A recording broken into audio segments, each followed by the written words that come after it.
Hello there, and welcome back to another workout. This one is for your late bleed phase. So if you're still bleeding, but you have more energy because estrogen and testosterone are starting to rise, this is going to be a perfect workout for you. All you're gonna need is a band that looks like this and your yoga mat, and you'll be good to go. If you haven't subscribed yet, you can do so now by clicking the red subscribe button somewhere below this video. And when you do, you'll be the first to receive cyclical workouts by me, get cyclical nutrition tips, PMS prevention strategies, and more ways to tap into your feminine nature and thereby get healthier and feel more fit. And if you don't know me yet, hey, my name's Omega. I am an exercise scientist and menstrual cycle educator. And before I came into this knowledge, I was working out, but really not feeling like I was getting anywhere, even though I had all of this knowledge in me. But once I started supporting my hormones, my body actually changed for the better.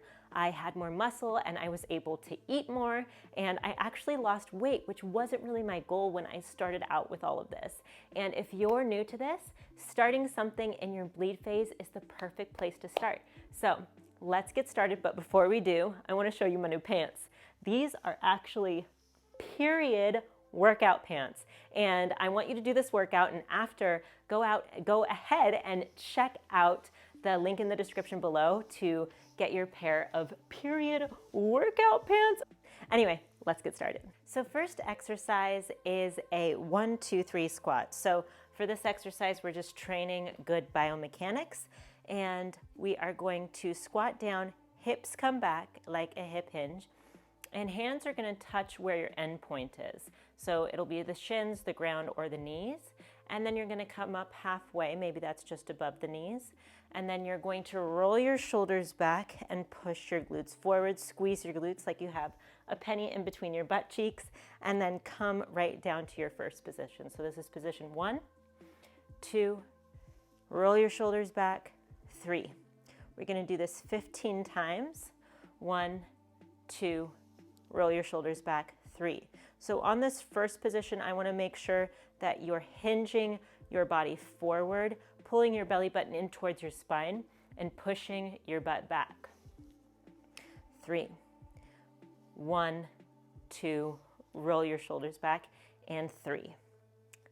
First position, second position, roll your shoulders back, and 3. Make sure to squeeze those glutes. Pull your belly button in towards your spine, like I always say. If you do these fitness videos with me often, you know that I say that a lot, and you might be sick of it, but I'm sure your abs appreciate it. Roll your shoulders back and squeeze your glutes. Down, position 1, 2, roll your shoulders back, 3. And make sure at the top of the movement, squeeze your glutes like you're squeezing a penny in between your butt cheek. We do that in this warm-up because we want to send the brain to body connection down to your glutes so that your glutes start working. We're gonna do 5 more. Checkpoints, belly button, glutes, hinging forward. 3 more. So you should feel like your quads and your hamstrings are warmed up. Last one. Well done. Now let's come down and do some crunch reach throughs. So this is a little tiny movement, working the lower abs. So first things first, make sure your low back is flat on the ground. And from here, we're gonna pretend like we're mimes. We're going to pretend like there's a rope right in between our legs, and we're pulling ourselves up with a rope and then setting ourselves down, alternating your hands. Pull yourself up and then set yourself down. Pull and set. And we'll do this 10 times with each arm. So this is number 6, 7, 8, 9, 10, 10 more, 11, little tiny movement. And you want to use your breath to breathe all of the air out and further pull your belly button in towards your spine and contract your abs. Great 1, 2. Just build that neuromuscular connection again between your brain and your abs. Let's go for 3, 2, and 1. And now grab your red band and slowly come up to standing. We want to be nice and gentle with our up and downs because you're still bleeding. So remember to be gentle on your body even though you want to come out of the gates strong. Loop your red band underneath one of your feet, doesn't matter which one you start with. And you're going to hold your red band in your fist and bend forward slightly at a 45-degree angle. Belly button pulls in towards your spine. And you want to switch your wrist or flip your wrist so that your palm is facing the other side of your body. Opposite hand on your hip, pull your belly button in towards your spine. Keep your elbow close to your body, row back for 1, 2, 3. Pinch your shoulder blades together at the top of the movement. When you come to the top, you want to hold just for a second, even a half second will do. We want to work on engaging those muscles. Pull your belly button in towards your spine. Sit just a little bit deeper in the hips. Let's go for 3, 2, last 1, 1. Undo that band, switch it to the other side, and make sure it's not twisted because that makes this exercise a lot harder. Hip hinge, hand on your opposite hip. Make sure the fist is pointing towards the opposite side of the body. Keep the elbow close to your body as you row up. Belly button pulls into your spine and down. Hold for a moment at the top and down. Squeeze your shoulder blades together. We're going for 12. Really, really focus on keeping your elbow close to your body and keeping your wrist in a neutral position. That helps protect your wrist. Let's go for 3, 2, last 1. Nicely done.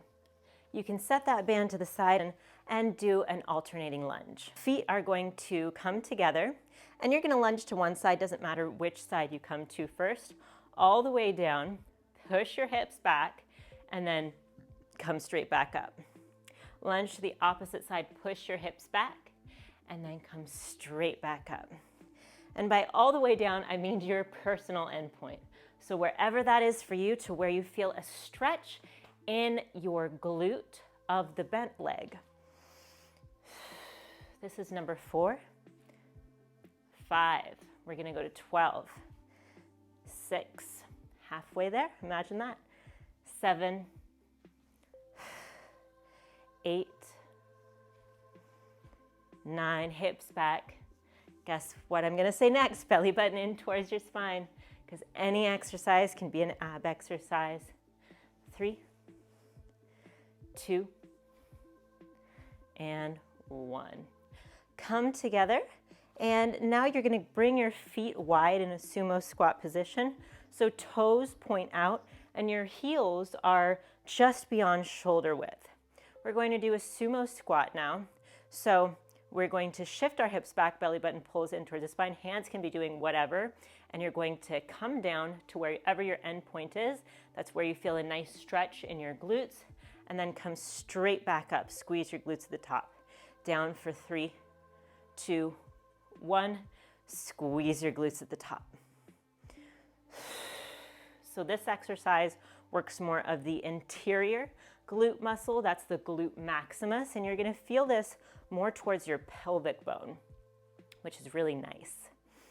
And in other phases for an exercise like this, you can add a kettlebell, you can add weights. If you don't have any kettlebells or weights at home, grab a heavy pot or just something heavy in general, and you'll be able to do this exercise that's a little bit more challenging. Let's go for 3, 2, last 1. Nice. Now let's come down onto all fours. And if you'd like, you can do a plank with this exercise. So we're going to do kickback. So first things first, make sure your hands are stacked right below your shoulders and that your fingers are out wide and that your fingers are pushing into the mat. And you can choose to do a kickback on your knees where single leg is coming back and glute is flexing. and you are alternating that. Or you can choose to do a plank kickback, like so. Either one you choose, let's go for 12 and start now. 1, 2, belly button pulls in towards the spine. 3, 4, 5, 6, 7. Checkpoint on your belly button, checkpoint on your neck. You want to make sure that you're staring just 2 inches beyond your fingers and then come down to your knees. Place your elbows on the ground, and we are going to be doing some hip dips. So you can do this on your knees again by shifting one outer thigh and heel towards the mat and the other outer thigh and heel towards the mat, or you can come into your elbow plank position, in which case heels are just shifting on the mat. So let's go for 12. This is number 4, 5, 6. Make sure your belly stays high. 7, 8, 9, 10, 11. Last one is 12. Awesome job. Slowly push yourself back up. We're going to run through that all again. And if you need a sip of water, go ahead, grab it. And I would love to know what intensity this is so far for you in your body on a scale of 1 to 10. If you could comment below and let me know, that would be so helpful for helping me design workouts that are perfect for your body. So if it's a 1, that means that it's super easy. If it's a 5, that means it's perfect. If you're rating this a 10, it's like one of the harder things you've done in your life. So go ahead, comment below while you're taking this break and let me know. Go grab a sip of water if you haven't already. Make sure to always take care of your body during exercise, and we'll come right back to the 1, 2, 3 squats. So if you're ready, please join me at the top of your mat. Remember, hips are shifting back into a hip hinge position, and you are bringing your hands to touch your end point, pulling your belly button in towards your spine. Hands to your midpoint, roll your shoulders back, and thrust your hips forward, squeezing those sweet cheeks of yours.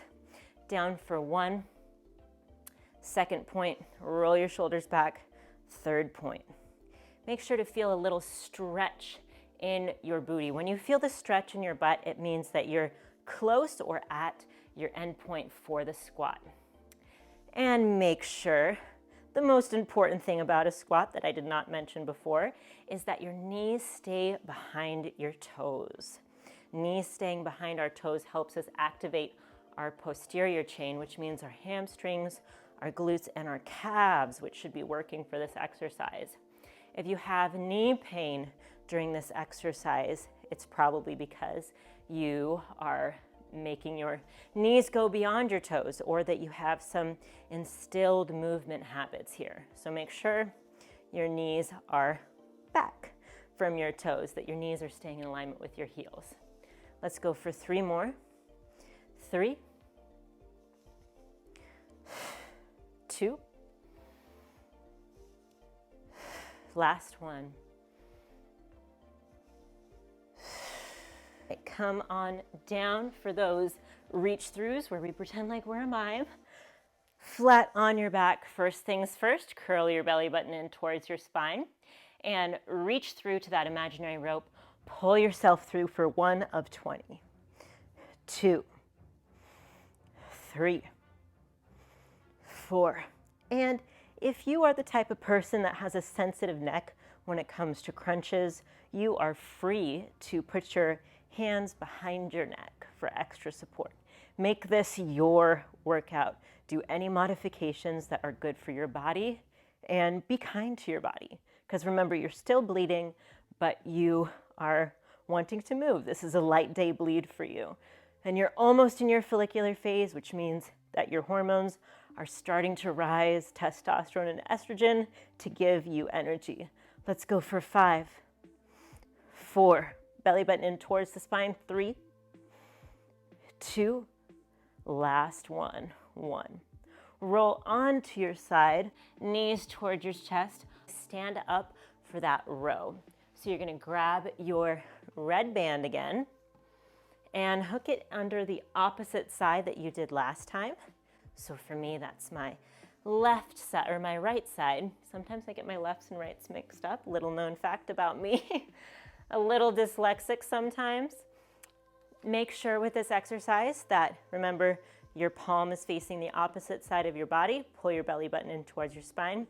45-degree hinge in your hips, and you're rowing back, keeping your elbow close to your side body.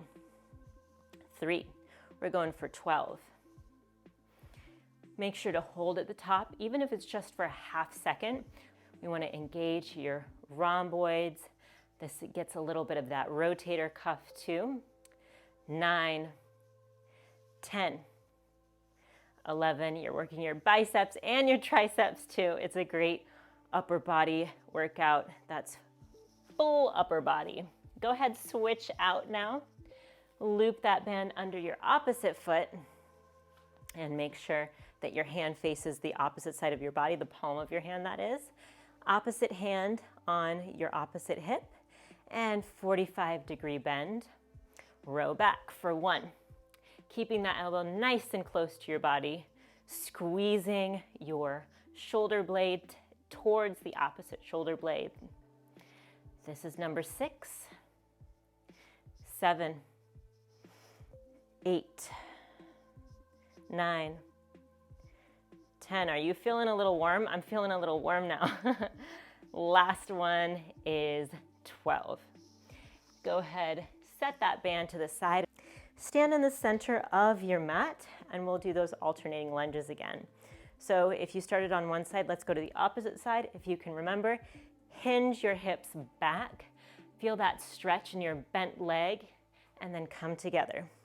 Little bonus with this exercise, you can actually get a little stretch in your straight leg too. So we're doing a little bit of strength conditioning and a little bit of flexibility conditioning here. This is number 5, 6. We're going to 20, 7. That's 10 on each leg. 8. Remember, pull your belly button in towards your spine and feel that stretch in your glutes as you come down. And maybe you can go a little bit lower, but maybe you're feeling like you want to conserve a little bit of energy, and that's totally fine. One thing that I want you to be very aware of is keeping your knee behind your toes. So you don't want to push your knee beyond your toes, because then you're not getting a glute workout anymore.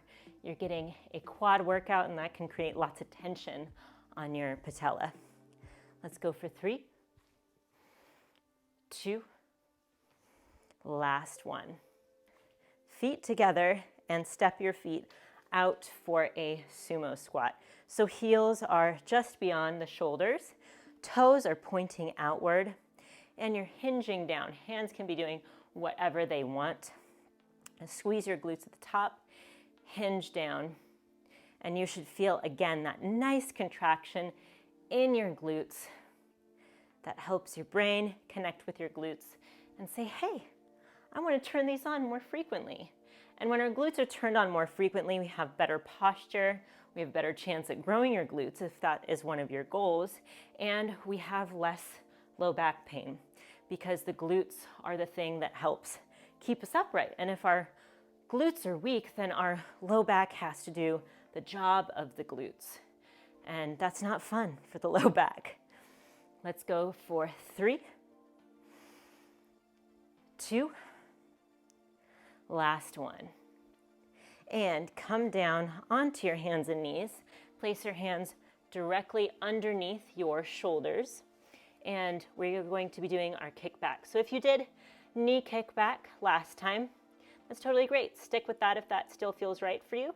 If not, come into your plank kickback, and we're gonna go for 12, 2, 3, 4. Belly button in towards your spine. Squeeze your singular glute at the top of the movement. 9, 10, 11, and 12. Bring your knees on the mat, elbows on the mat, and hip dips either on your knees or on your feet.